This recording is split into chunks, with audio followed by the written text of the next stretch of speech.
Hey, this is Rue, and welcome back to another challenge run. I had a little time over the holidays to learn EU5, so I did it the only way I know how, by grinding no allies Theodoro games. I didn't really have a specific goal in mind beyond surviving and reaching the end date.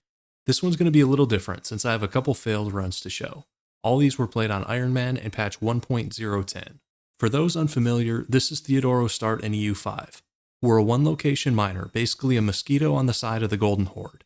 Unlike Byzantium and Trebizond, Theodoro gets absolutely zero unique advances, events, or flavor in EU5. The good news is we start with a city, some decent buildings, and a cool, unique culture. Unfortunately, aside from the Genoese colony of Kaffa to our east, our natural expansion isn't very good. Low population, low dev, and mediocre raw good types. For all of these runs, I'm going to automate the building and trading side of the game. I'm sure this is suboptimal, but I'm still learning the game, so bear with me. We need a punch above our weight, so I take the estate privileges and laws giving levy size and combat efficiency wherever possible. This first run has a funky start. The Genoese colony of Gazaria gets independence really early and declares war on us in October of 1349. I'm not sure why, they have fewer troops than we do, but I'm able to use our naval levies, i.e. fishing boats, to land in their territory. I can't supply food to our troops, so we lose quite a few to attrition, but eventually we capture their capital and make peace in April of 1351. We take their Crimean land only. They had a second province on the northeastern edge of the Sea of Azov, but it flipped to rebels prior to the peace deal. So far, this is a good start. Kaffa's a solid city and hosts the local market in this area. We make our next move in August of 1359. The Golden Horde's tied up fighting a coalition, so we declare a no-CB war. The war starts well enough, with our levies capturing a number of surrounding provinces, but the Golden Horde makes peace in their other war, which is bad news for us. Our troops get absolutely routed by horse archers in October of 1360, and we go to the peace table. The saving grace of this start is that the Golden Horde is actually a really forgiving neighbor. Typically, they don't even want your land, so you can get away with paying some symbolic war reparations. We're still in the early days of EU5, and the AI peace deal logic still leaves a lot to be desired. For example, here in April of 1363, the Golden Horde makes peace with the Chagatai Horde. For some reason, Chagatai decides they want a random location in Crimea with no access to the rest of their land. Seems reasonable. We take another run at the Golden Horde in October of 1368. They're down to just 700 troops, but that's still 3 times more than what we have. We take a few provinces, but eventually the horse archers show up and we're forced to take another peace deal just a couple months later. If I was a little too aggressive with our first wars, I make the opposite mistake the next time around, and I'm too late in declaring our third war in November of 1413. Most of the area north of Crimea is already occupied in other wars, and all we're able to occupy is our starting province of Gothia. We're about to be forced out in a white peace, so I take what we can get in November of 1416. The AI makes peace a few months later, and this deal is horrific on every level. Realism, aesthetics, gameplay, you name it. This basically ends Attempt 1. If you're wondering why we don't attack Wallachia, well, here's a look. Not only does Wallachia have 6 times our troops, they're also allied to 3 relatively strong Orthodox regional powers. Onward to Attempt 2. We take so long in declaring our first war, March of 1367, that we were able to tack to the Religious War CB and select a province for the war goal. No CB wars have a show superiority war goal, which requires us to win a bunch of battles, which is basically impossible at this point. We're able to get a few occupations, but eventually the Golden Horde army shows up and it's time for a quick white peace. The next war isn't for another 22 years when we catch the Golden Horde in the middle of a civil war. This one goes better, and we're able to take most of Crimea in the peace deal in June of 1392. Here's some more special EU5 border gore, with the Teutonic Order taking 2 chunks of land on the Black Sea in October of the next year. Gazaria gets their independence following an Ottoman-Genoese war, and we waste no time declaring a no-CB war in June of 1402. This is a stomp, and we fully annex their Crimean land less than a year later. This is looking promising, but we get punked with yet another bizarre AI peace deal in November of 1411. Georgia, a strong regional power, has completely blocked our natural expansion into the Pontic steppe. Honestly, I should have called the game here, but I'm nothing if not a slow learner, and I end up grinding this one out another 239 years. I'll go quick. A peace deal with an independent Crimean state in October of 1489, leaving our territory separated. A no-CB war into the last remnant of the Republic of Gazaria in January of 1494, and then carving a few provinces off the corpse of the Golden Horde in June of 1502. Kiev declares a no-CB war on us in October of 1511, and we have no choice but to buy them off 6 months later. We take another big chunk off the Golden Horde in January of 1529, which I used to release a few subjects. Culture-wise, this run was a bit funky because I flipped Crimean early on, but then eventually went back to Gothic just for fun. Kiev declares on us again in May of 1532, their 12th no-CB war of the game. Defending this split territory is a nightmare. I have to shuttle levies from Crimea via fishing boats. Even once combined, Kiev is just way too strong. I try one battle, get rocked, then go to the peace table before it's even over. We have to give up land here, which is unfortunate, but we're outnumbered by a factor of 10.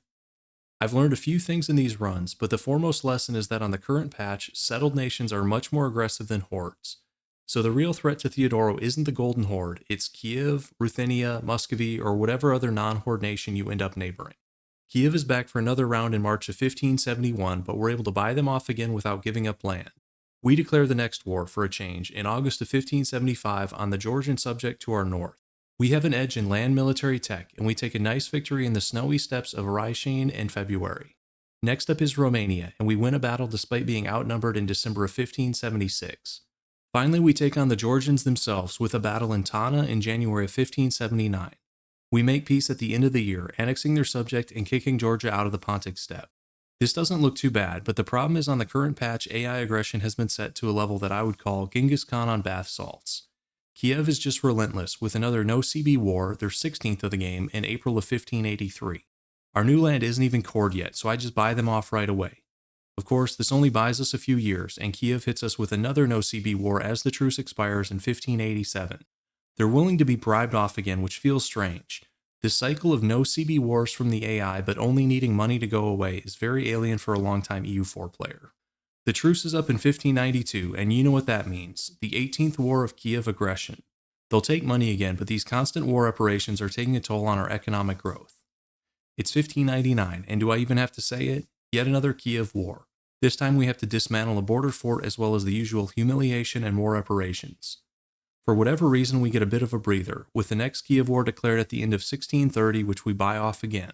5 years later, they're back, but this time they want land, so we have to fight. We do well in the first battle, but their numbers are just too overwhelming and we take a serious loss at the Battle of Samarchik. However, we bought enough time that Kiev is willing to accept a peace deal without land, which I'll count as a win. Next up is a random no-CB from the Ottomans across the Black Sea in September of 1637. We've never had any issues with the Ottomans, they don't border us, they don't have any claims on us, but they declare anyways because they're stronger and they can. The AI on this patch feels like a multiplayer game with a lobby full of griefers and trolls. We win the opening battle in Alicia despite a god-tier general on the Ottoman side. We take some more battles, including another win in southern Crimea in September of 1638, but we can't afford these losses, especially with another guaranteed Kiev war on the horizon. We end up buying the Ottomans off in October with money we really can't afford to be spending. Less than a year later, Muscovy declares war. This is getting frustrating, just non-stop war declarations from much more powerful neighbors. Even when we can get away without losing land, we're still spending a fortune in gold and war reparations. 5 years later, Muscovy's back for round 2.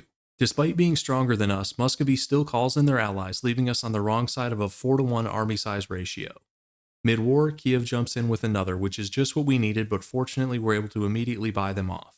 We're not able to fight, so I fall back to Crimea and play for time. Vladimir is ready for white peace in May of 1648, and we separate peace Novgorod for gold shortly afterwards. We finally have our 1v1, and it's time to start giving it back to Muscovy. It takes a while to take our forts back, and we take some more battles, including this one in Rohat Kerman in May of 1649. If we had more troops, I would keep going, but we're basically tapped out and take white peace in June. 6 months later, and we get another random war declared on us, this time from Romania. This is actually where I called the run, not because the Romanian war wasn't survivable, but mostly from exhaustion and lack of progress. Buying off stronger neighbors can work in some situations, but doing so for 200 years straight is not a winning strategy, and without allies I didn't really see a path out. I do want to share the highlight of this run, and that's our successful expansion of Gothic culture, which is kinda cool. Time to run it back for attempt number 3, but this time with a change. I'm giving up on the Gothic culture dream. I'm still pretty new to EU5, and maybe a better player can make this happen, but given the struggle you just watched, I want every edge possible, and that means flipping Sunni and Crimean primary culture as soon as possible. This run starts pretty slow, but eventually we take advantage of the Golden Horde getting chunked by the Timurids to declare our own war in June of 1368. It takes a couple years, but we're able to grab a nice bit of land in this peace deal, and once we have the prestige, we flip to Crimean primary culture. We have Mongolian patriots rise up in January of 1377, along with their entire culture group apparently, but we're able to instantly piece them out with no loss of land. This is what Suggest AI Offer came up with, but it feels like it may be some kind of a glitch. We convert to Sunniism in November of 1390. I did this for 2 reasons. First, to be able to use a religious war CB against Orthodox nations in Eastern Europe, and second, to improve our liturgical language from Greek to Arabic. Strength of liturgical language plays a role in tech rate, and Arabic is much stronger than Greek. In January of 1400, we move our capital inland to a spot along the Dnieper River. If we had taken Kaffa, I think you can make a case for moving the capital there for two reasons. First, it's the market center, and second, it touches the Sivash lagoons, which the game treats as a lake, and lakes are really good from a control/proximity perspective. In November of 1420, we declare war on Crimea, which is in the process of revolting from the Timurids.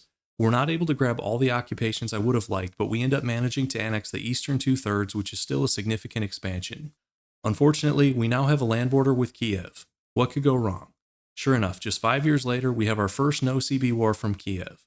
It looks like we're about to lose the first battle, in Argamakli Sarai in November 1426, but Kiev retreats for some reason, giving us a bunch of war score.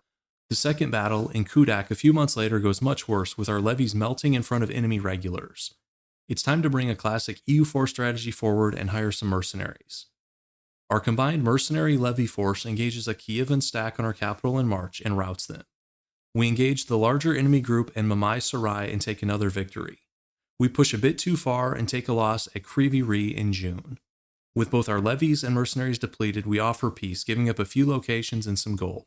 In hindsight, I think I should have hired another merc stack instead of negotiating here, but who knows how that would have turned out.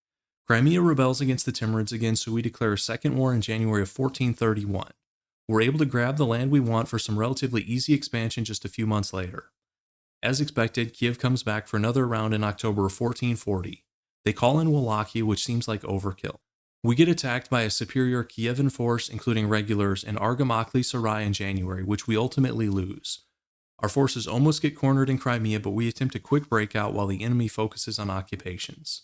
We lose another battle in Sloviansk in September, and this is looking grim, fully occupied by a superior force.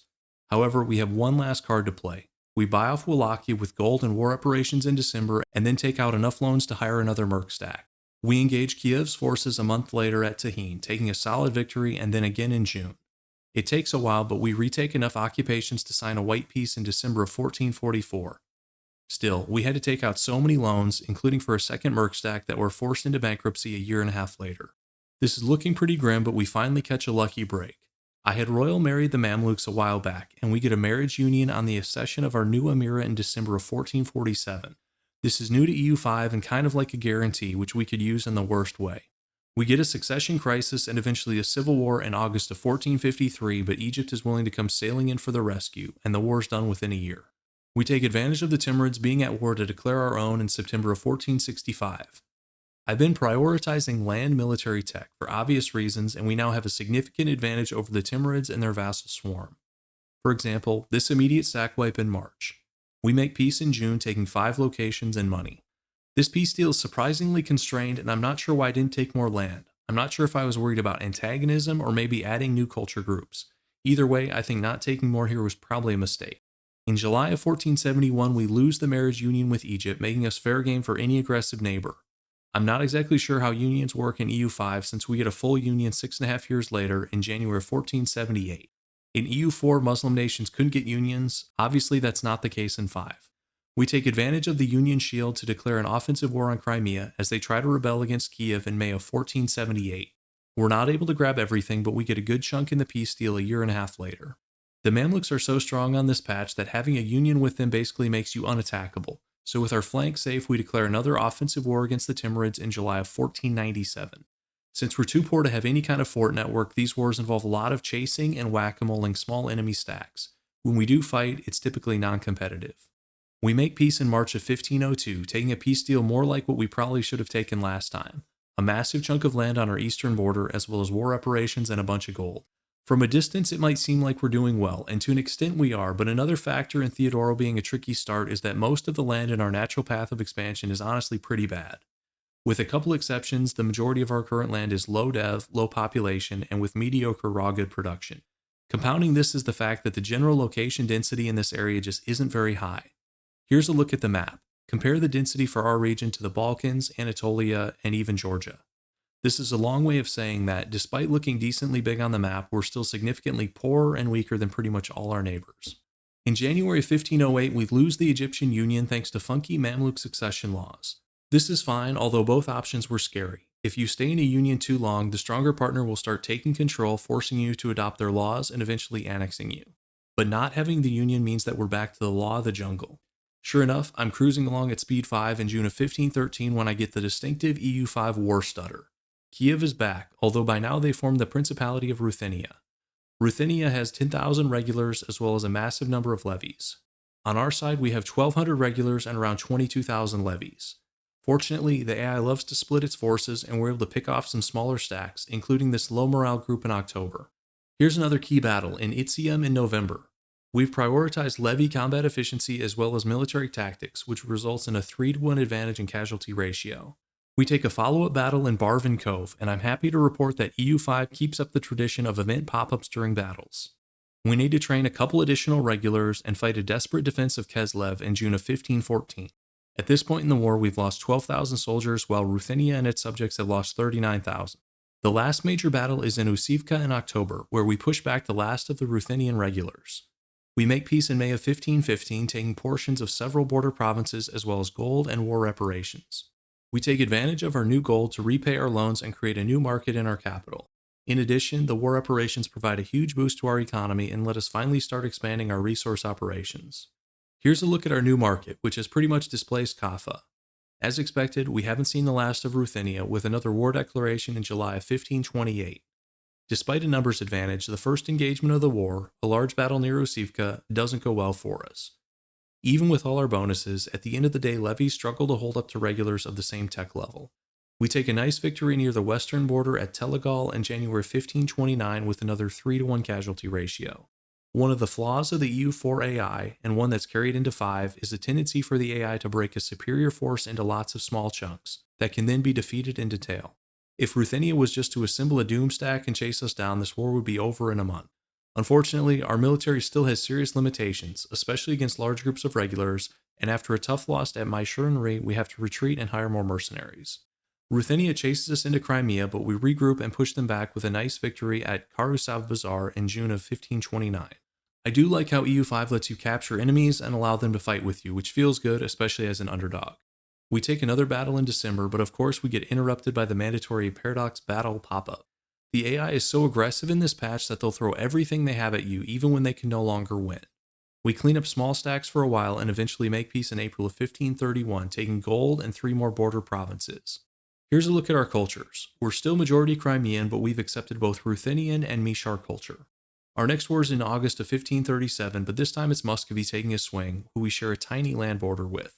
The border is so small that we can just park our whole army here and let Muscovy march in. I think these are Muscovite levies, and badly outnumbered at that. Muscovy calls their ally Georgia, which is annoying since now we'll have to deal with naval landings in the south. In case you're wondering, our economy can't support any kind of significant navy until much later in the game. As a longtime EU4 player, it's funny to see historical rivals like Muscovy and Novgorod become game-long allies in EU5.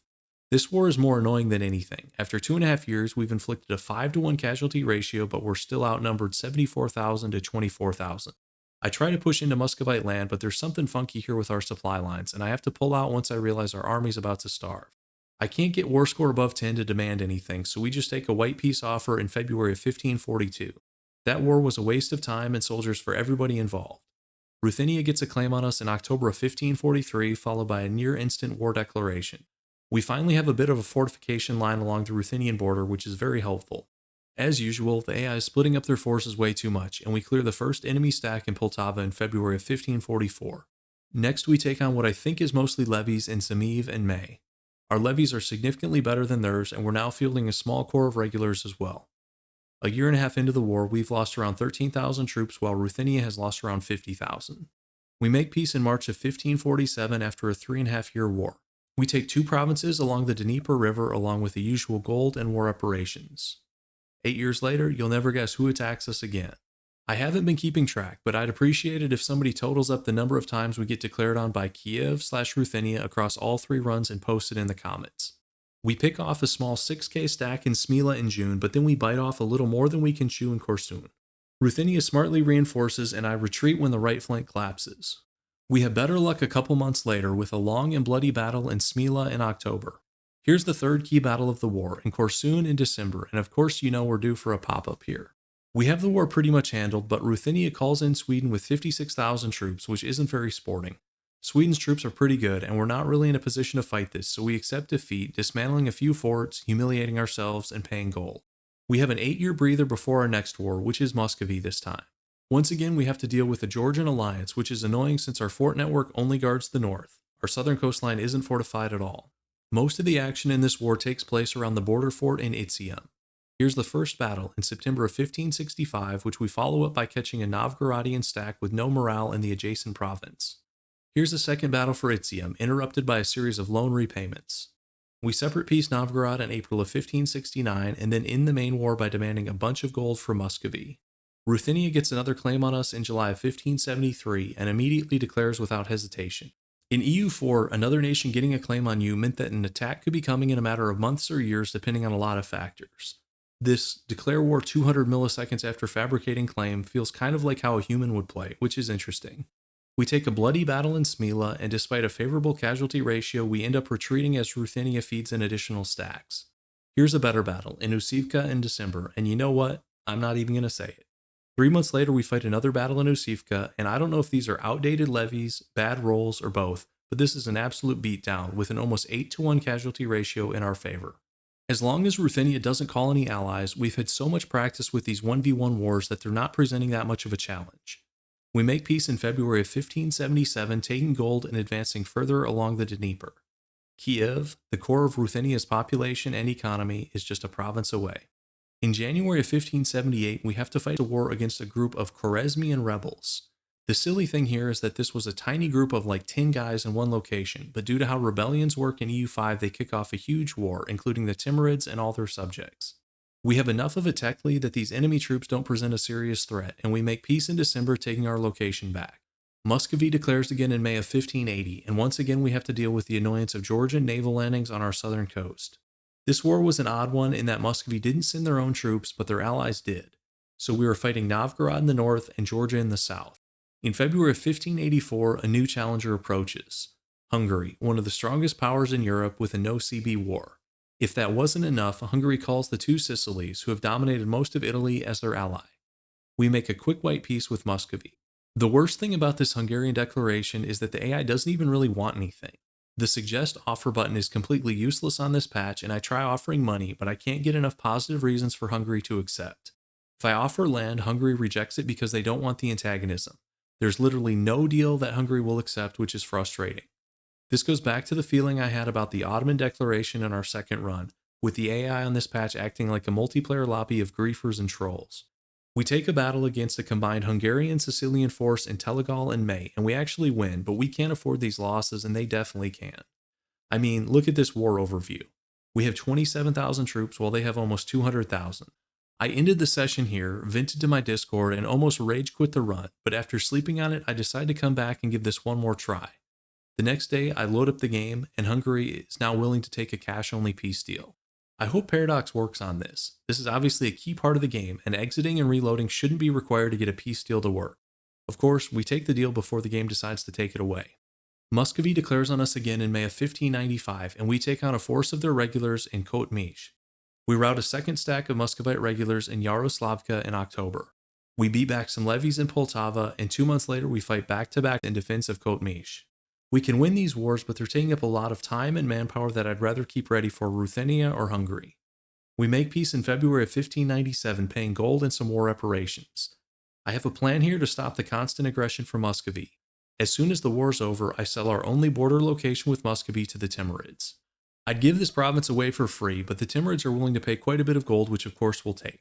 Hungary comes back for another round in March of 1599, but fortunately we can just immediately buy them off. 5 years later, on cooldown, they do the same thing.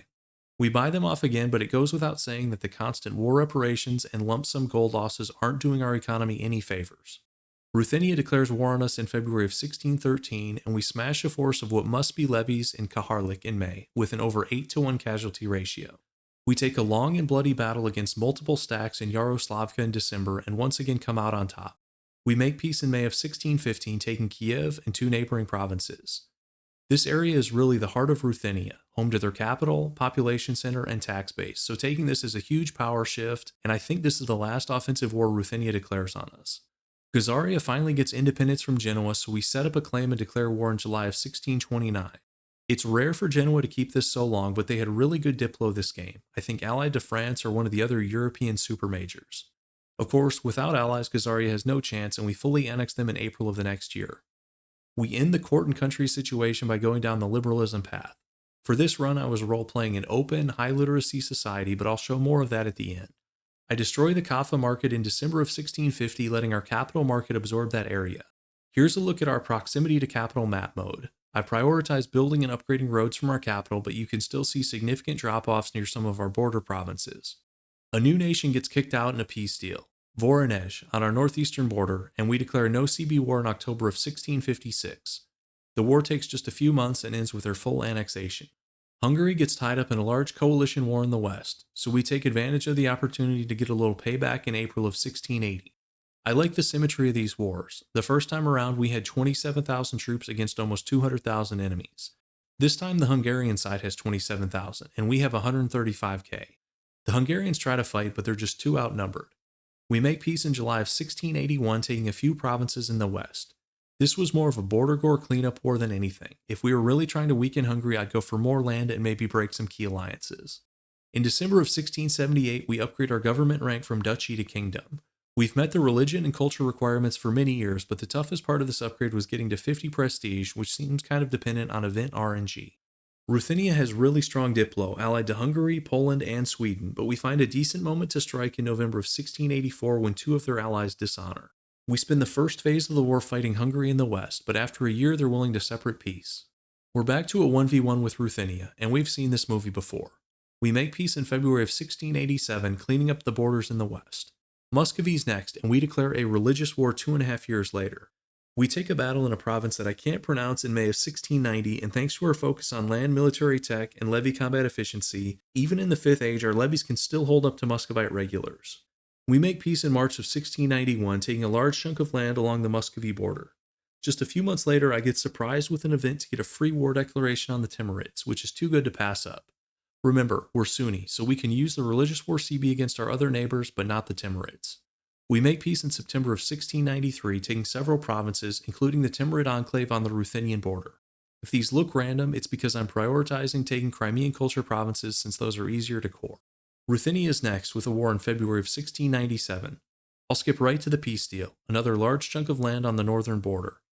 The pace of wars really slows down from this point. We're strong enough that the only neighbor that can take us on is Hungary, and although we'll slowly expand from here, this was never trying to be a conquer the world type run. I actually prefer playing tall in EU5, which is quite an achievement since playing tall in 4 was about as fun as watching paint dry. After a 23-year wait, I go after Ruthenia again. This war takes a while, since we have to siege a bunch of forts, and we make peace in February of 1730. We take a few more provinces off a Timurid subject in February of 1737. Our next war isn't until 1760 with a new target, the Georgian vassal of Circassia. Due to the way imperialism CB works in EU5, we have to capture the whole country to get ticking war score, which is absurd and needs to be fixed. This makes the war take longer than it needs to, but we reach a deal in December of 1762, consolidating our control of the Sea of Azov. I was feeling pretty secure here and planning to coast out the rest of the game, but the AI has one last surprise for us, a war declaration from Poland in May of 1781. Poland would be an easy enough 1v1, but not when they call in military hegemon Hungary as their ally. We take a battle in Stodolice in July, followed by one in Karastashev in August, winning both. We fight an absolutely massive engagement in Bratslav in September with over 850,000 troops engaged, but enemy stacks keep appearing out of the woodwork and we're forced to retreat. They lost 202,000 troops in that battle while we lost 71,000. By the way, Novgorod has also joined the war. These late game wars are a bit ridiculous. I mean, look at this map and list of sieges. We take another massive battle in Balta in December of 1781. We take heavy losses, almost 52k, but the enemy bloc takes it even worse with 177k. I like these no allies challenges, but the late game alliance blocks can border on silly. Look at this war summary. It feels like we're fighting half of Europe, and even though we've done well in battles, 237k casualties versus 679k, we're still less than halfway through their force. To give you an idea of what the war is like, here's the same screen 6 months later, right before the peace deal. 367k versus 1.125 million. Despite all their losses, the enemy coalition still isn't ready for peace, so we end up paying war reparations, but we don't lose any land. Surprisingly, that was actually the last war of the game. I play until 1837, but we don't attack anybody else and nobody attacks us. I like to think that that last war was so bloody and pointless that the nations of Europe learned their lesson and turned away from violence, but we all know what's really going on. The Rabid Dog AI couldn't get enough of their buddies to take us on again. I do have to admit to getting a chuckle out of this. Start the game as a one-location miner, survive without allies for 500 years, expand to become one of the most technologically advanced nations in Europe and a major regional power, and the game gives us a score of 7 and calls us a side note. Thanks, Paradox. Anyways, let's do a quick tour of the Sultanate of Theodoro at game end. The game calls us the world's 19th ranked power with a population of 14.2 million. We have 258 locations and a tax base of 12,000. Our average literacy is 92.4 and we're making 3.6 research progress per month, both of which seem pretty good. I think this is the highest average literacy in Europe. Here's a look at that map mode. All our provinces are cored and our average control is better than other serious powers. I think the AI struggles to core provinces on this patch. For example, look at the Mamluks here. They've held Anatolia for hundreds of years, but they've never been able to core it and their control suffers accordingly. Here's the development map mode. This might not look like much, but given the starting condition of this land in 1337, this is a huge improvement. Most of our nation, with the exception of the Kiev area, started the game looking like the land to our east. I want to take particular note of our capital here. At game start, this was just a sleepy little settlement along the Dnieper, but we've turned this into a legit metropolis with a population of 130,000, a significant tax base, and hundreds of buildings. I think EU5's depiction of city development is significantly better than EU4's simple tax dev, production dev, manpower dev approach. Here's a look at our values. As you can see, I prioritized Inno, belligerent, and quality. This was mostly for roleplay. I have no idea what the meta choices are here. Here's a look at our reforms. Again, throughout the game, I prioritized army effectiveness and tech rate. Here's a look at the culture map and our in-game culture lineup. Crimean culture ends the game with respectable tradition and influence numbers. A part of me regrets not staying Gothic, but I'm not sure we could have gotten to this point without flipping. Here's religion, with about 99% of our population following the Sunni faith. And here's a quick look at our military. A navy of 35 three-deckers and a well-trained professional army of around 200,000 men. Here's a look at the rest of Europe, and yes, the border gore on this patch is horrific. Wu went revolutionary, which is kind of cool, but didn't affect us in Eastern Europe whatsoever. The Timurids are up in Siberia, and we still haven't discovered most of Asia, which seems hard to believe in 1837. Maybe I needed to take an active role in exploring or stealing maps or something. Hopefully you all enjoyed this one. I'm sure I made plenty of mistakes along the way. I only have a couple hundred hours in EU5 and I'm still learning a lot of new things. I've been having a lot of fun with EU5 and I think there's a great game buried here, but it really needs some adjustments. I still think the UI is a mess. In particular, nested tooltips are a good idea taken way too far. The AI needs a lot of work, including the automation. Vassals and rebellions can be funky, and so on. Still, I think the future's bright for this game and franchise, and I look forward to spending the next 10 years buying regional flavor packs of questionable value. As always, thanks for watching, and special thanks to my patrons and YouTube members, and I'll see you in the next one.